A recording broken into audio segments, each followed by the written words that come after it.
Astaghfirullah. Huwa rasuluhu alladhi la nabiyya ba'dah, amma ba'du.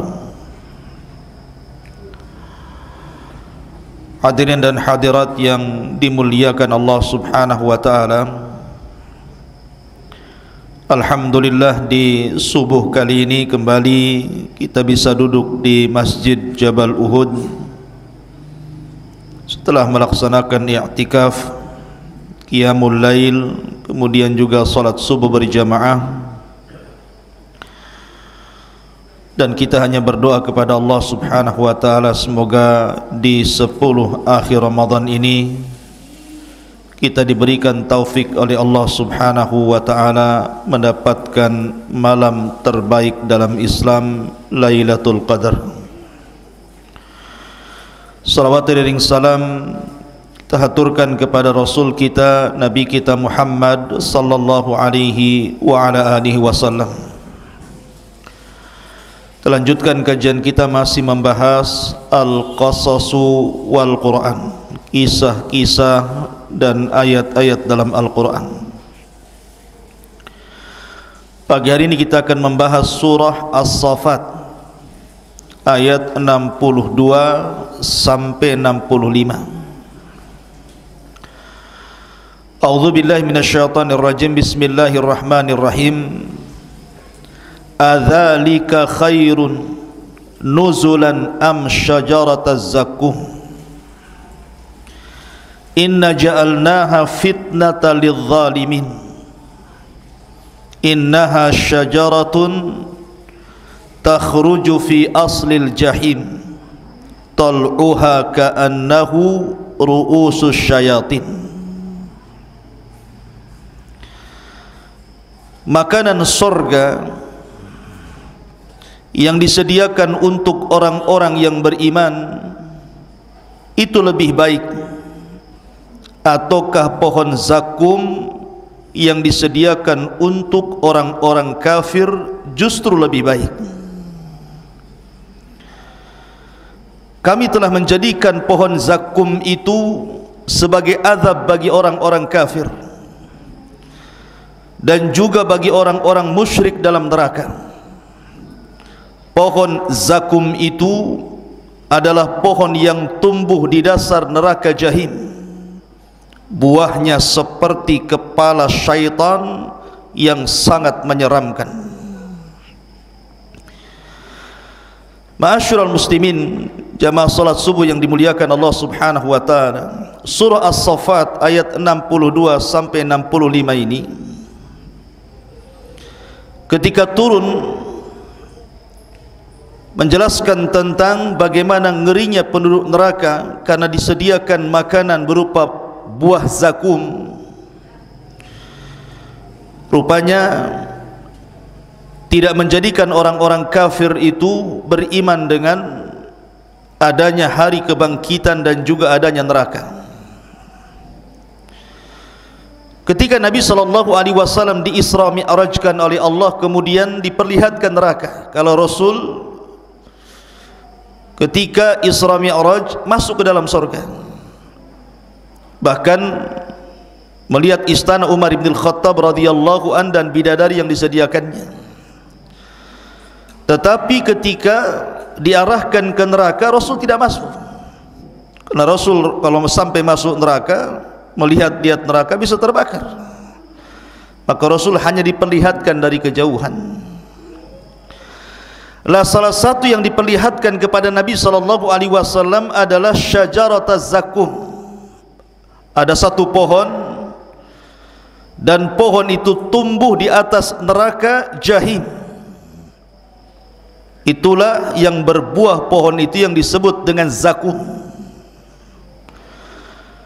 Ketika Nabi SAW menyampaikan tentang sifat pohon zakum dan buah zakum, di mana ini makanan penuh neraka, orang-orang musyrik istihza, mengolok-olok. Bahkan diriwayatkan Abu Jahal yang disabdakan Nabi SAW, Fir'aunnya umat ini, tiba-tiba kemudian mengumpulkan orang-orang musyrik dan mengatakan, inna Muhammadan yu'idukum bin narin tahrukul hijarata thumma yaj'am annahu tambutu fiha syajarah. Lihat si Muhammad itu sedang menakut-nakuti kalian katanya dengan neraka yang akan membakar pohon-pohon. Tiba-tiba dia menyangka bahwa di atas neraka itu tumbuh sebuah pohon yang disebut dengan zakum. Mereka kemudian menggunakan logika, kalau ada api kemudian disodorkan kayu, pasti kayu itu terbakar. Bagaimana mungkin kayu yang disodorkan kepada api langsung terbakar, tiba-tiba ada pohon yang tumbuh di atas api? Apa enggak terbakar pohon itu maksudnya? Makanya Allah Subhanahu wa taala mengatakan inna ja'alnaha fitnatan lidzalimin. Kami jadikan cerita tentang syajaratuz zakum itu fitnah, ujian bagi orang-orang zalim. Mana mungkin ada pohon tumbuh di atas neraka, sementara neraka itu berupa api dan bisa membakar kayu bakar. Akhirnya kemudian Abu Jahal mengatakan kepada jariyahnya, kepada pembantu perempuannya, dan mengatakan, tahukah engkau apa itu zakum? Zakum, kata Abu Jahal, adalah at-tamr waz-zabid. Dia adalah kurma dan roti. Itulah zakum katanya. Akhirnya kemudian Abu Jahal mengatakan, kemarikan zakum kepadaku katanya. Kemudian Abu Lahab pun, Abu Jahal pun istihza, mengolok-olok tentang syajaratuz zakum. Kalaulah nanti Allah berikan syajaratuz zakum, ku makan, karena zakum adalah kurma dan juga roti katanya. Kurang ajar enggak? Kurang ajar Abu Jahal ini. Hanya karena logika bahwa tidak mungkin pohon tumbuh di atas api, dia lupa bahwa innallaha ala kulli syai'in qadir. Allah itu atas segala sesuatu maha mampu. Ma'asyiral muslimin yang dimuliakan Allah Subhanahu wa taala, cerita tentang makanan dan minuman penuh neraka. Pertama, cerita tentang zakum, dan itu difirmankan di banyak ayat dalam Al-Quran. Salah satunya suratul Dukhan ayat 43-46, inna syajarataz zakum ta'amul athim kal muhli yaghli fil butuni kaghalyil hamim. Sesungguhnya pohon zakum itu adalah makanan bagi orang-orang yang berbuat dosa. Rasanya seperti lelehan logam yang mendidih di dalam perut manusia, seperti air mendidih yang sangat panas dan bisa membakar. Kalau antum melihat YouTube, antum klik saja pohon zakum, maka kemudian akan muncul gambar-gambar tentang buah zakum. Bahkan saya pernah melihat ada orang yang kemudian mengupload, inilah pohon zakum yang kelak akan dimakan oleh penduduk neraka, hidup di utara Saudi. Jadi ujungnya memang kayak tengkorak tuh. Itu bisa lihatlah di Google tuh. Pertanyaannya, apakah memang buah zakum itu ada di dunia? Maka kita katakan bahwa mustahil pohon zakum itu ada di dunia. Dalilnya apa? Dalilnya sabda Nabi sallallahu alaihi wasallam, "Lau anna qitratan minaz zakum qutirat fi biharid dunya la afsadat ala ahli dunya ma'ayishahum fa kaifa biman yakunu ta'amuhum." Kata Rasul, kalaulah saja setetes dari zakum itu menetes di lautan bumi ini, niscaya akan menimbulkan kerusakan terhadap kehidupan penduduk manusia di dunia. Dari sini menunjukkan bahwa tidak mungkin ada pohon zakum itu di dunia, karena kalau seandainya ada, rusak kehidupan semua manusia. Berarti itu namanya zakum-zakuman namanya, bukan zakum beneran ya. Tidak ada pohon zakum di dunia ini. Makanya Allah Subhanahu wa ta'ala dalam ayat ini mentasbih sesuatu yang majhul, tidak diketahui, dengan sesuatu yang tidak diketahui juga. Perhatikan Allah mengatakan innaha syajaratun takhruju fi aslil jahim tal'uha ka'annahu ru'usus syayatin. Pohon zakum itu hidup di dasar neraka jahim, hidup di neraka, tumbuh di neraka. Kemudian Allah mengatakan tal'uha ka'annahu ru'usus syayatin, buahnya seperti kepala-kepala syaitan. Ada orang yang pernah melihat kepala syaitan, ikhwan? Enggak ada. Siapa yang pernah melihat kepala setan? Kayak apa memang setan itu? Ada orang-orang marah sama kawannya, setan kau katanya. Itu bukan itu. Karena setan itu sifat. Tapi kalau yang dimaksud setan itu adalah jin yang jahat, siapa yang pernah melihat jin? Iblis, tidak ada yang tahu bentuk iblis seperti apa. Sebagaimana kita tidak tahu bentuk iblis seperti apa, maka kita pun tidak tahu bentuk pohon zakum. Itu namanya tashbihul majhul bil majhul namanya. Menyerupakan sesuatu yang tidak diketahui dengan sesuatu yang tidak diketahui. Maka jangan pernah menggambarkan ada di dunia ini pohon zakum. Tidak ada yang tahu pohon zakum itu hanya tumbuh di neraka. Tidak ada di dunia. Berarti gambar-gambar di internet itu adalah zakum hoax namanya, atau hoax ya. Jangan dipercaya. Apalagi Allah Subhanahu wa ta'ala mengatakan dalam surah Isra ayat 60, wasyajaratul mal'unah, dan pohon itu adalah pohon yang dilaknat. Pohon yang dilaknat. Ma'asyiral muslimin yang dimuliakan Allah Subhanahu wa ta'ala,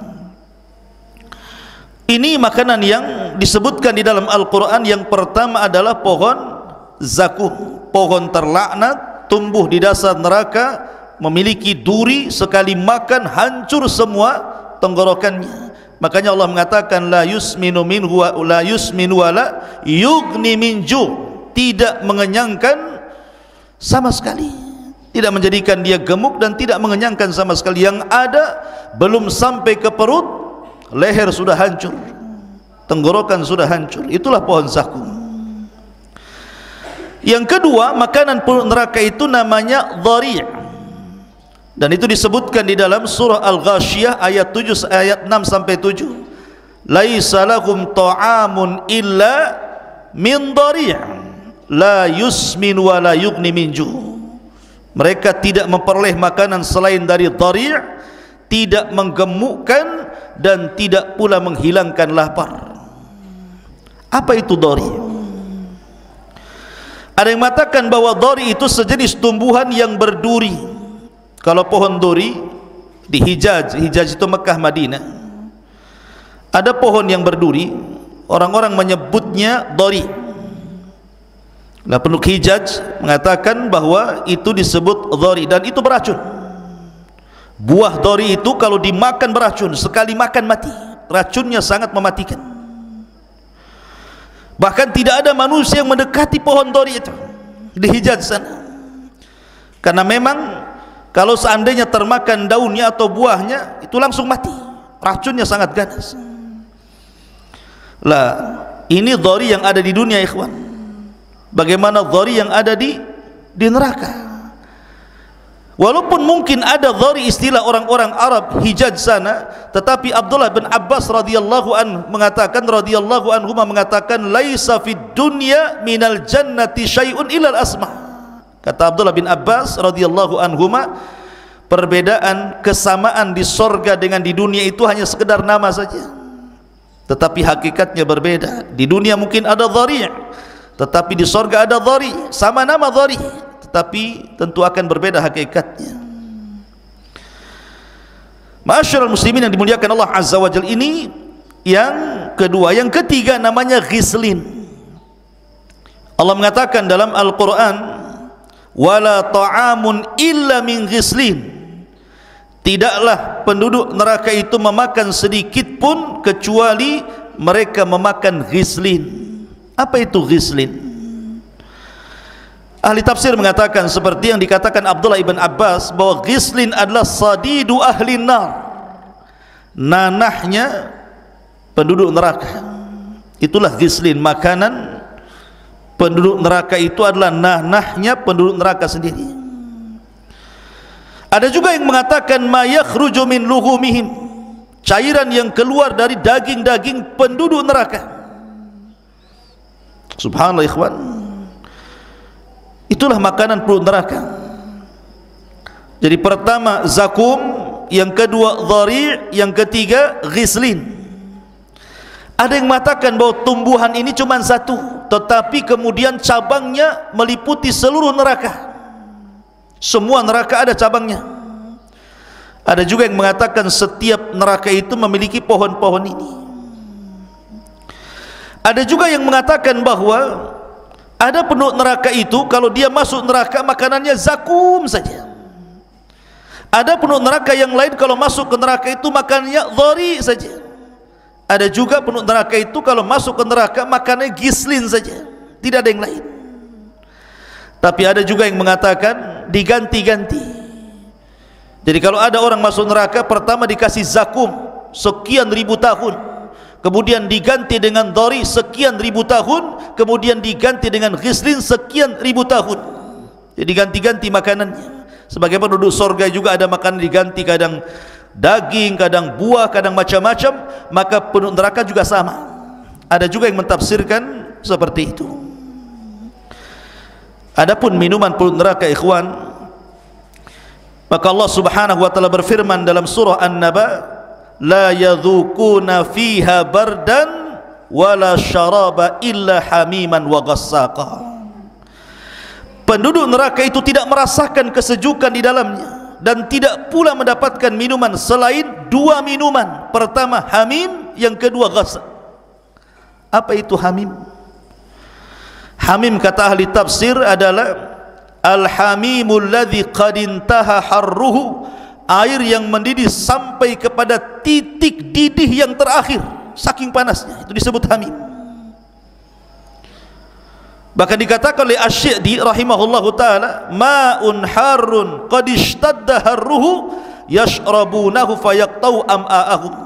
Hamim adalah air yang sangat panas, penduduk neraka meminum air sampai menyebabkan usus-usus mereka amburadul, pecah, putus. Itulah hamim. Adapun ghasyat dikatakan oleh Abdullah bin Abbas radhiyallahu anhuma, huwa zamharir yukhawwifuhum bibardihi. Jadi kalau hamim itu air panas, kalau ghassak itu air dingin. Tetapi lihat dinginnya air ghassak ini, minuman yang sangat dingin sekali. Benda ini membuat takut seluruh penduduk neraka karena saking dinginnya, puncak dingin yang luar biasa. Sampai-sampai Imam Mujahid mengatakan huwa thaljul barid alladzi qad intaha barduhu, es yang sangat dingin sampai puncak suhu dingin yang luar biasa. Huwa alladzi yasilu min juludihim. Ghassak adalah cairan yang keluar dari kulit-kulit penduduk neraka. Ma yakhruju min absarihi minal qayhi wad dam, cairan nanah dan cairan darah yang keluar dari mata-mata penduduk neraka itu disebut ghassak. Lah itu minumannya. Jadi yang satu air panas sekali, yang satu air dingin sekali. Ma'asyiral muslimin yang dimuliakan Allah Azza wa Jalla, wajar kalau suatu ketika Hasan Al-Basri rahimahullahu taala suatu ketika sedang mengajar seperti ini, tiba-tiba kemudian muridnya membawa minuman air putih untuk dihidangkan kepada gurunya. Ketika Hasan Al-Basri melihat air itu, tiba-tiba dia menangis.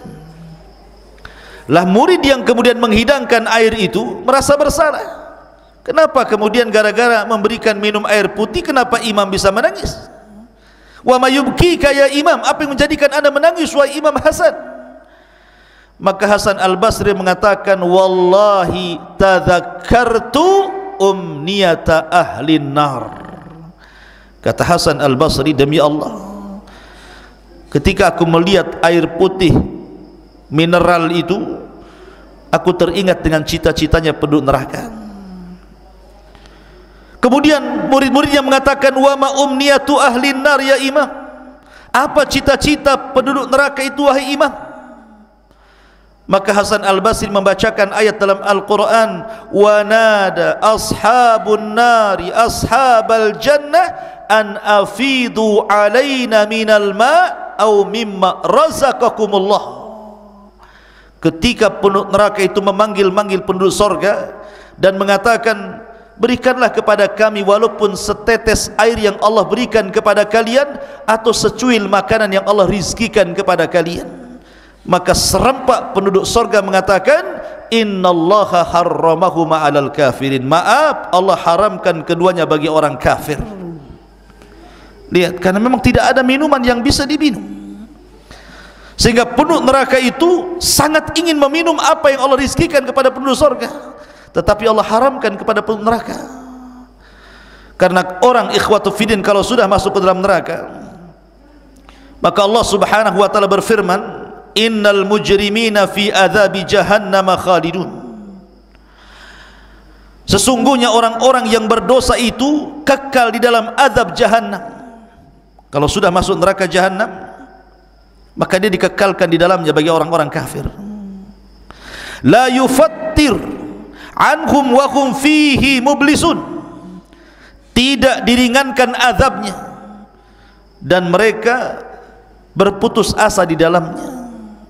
Wa ma zalamnahum walakin kanu anfusahum zalimun, dan kami tidak menzalimi mereka, kata Allah, mereka sendiri yang berbuat zalim. Wa nadu, dan mereka pun memanggil-manggil, ya Malik liyaqdiya alaina rabbuk qala innakum makithun.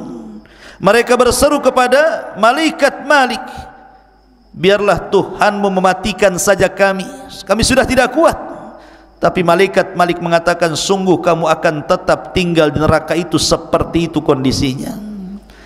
Artinya mereka tidak akan merasakan apapun kecuali azab Allah subhanahu wa ta'ala. Ma'asyiral muslimin yang dimuliakan Allah azza wa jalla, neraka itu ikhwan memiliki tingkatan-tingkatan. Ada yang disebut dengan al-jahim, ada yang disebut dengan jahannam, ada yang disebut dengan ladha, ada yang disebut dengan sa'ir, ada yang disebut dengan sakar, dan ada yang disebut dengan khutamah, dan yang terakhir disebut hawiyah. Itulah 7 tingkatan neraka. Kenapa disebut jahim? Sumiyat bidzalika liquwati ta'ajjujin nari fiha. Disebut neraka itu jahim karena kuatnya kobaran-kobaran api di dalamnya, menyambar-nyambar. Kenapa disebut jahannam? Sumiyat bidzalika bisababi bu'di nihayatiha aw qa'riha. Neraka itu disebut jahannam karena dalamnya neraka itu. Sampai-sampai Rasul suatu ketika dia mendengar suara keras. Sahabat Rasul mengatakan, tahukah kalian suara apa itu? Sahabat mengatakan, tidak wahai Rasul. Itu suara batu sebesar unta yang dilempar dari Siratitian ke dalam jahannam. 70.000 tahun yang silam, atau 70 tahun yang silam, baru sampai di dasar jahannam hari ini.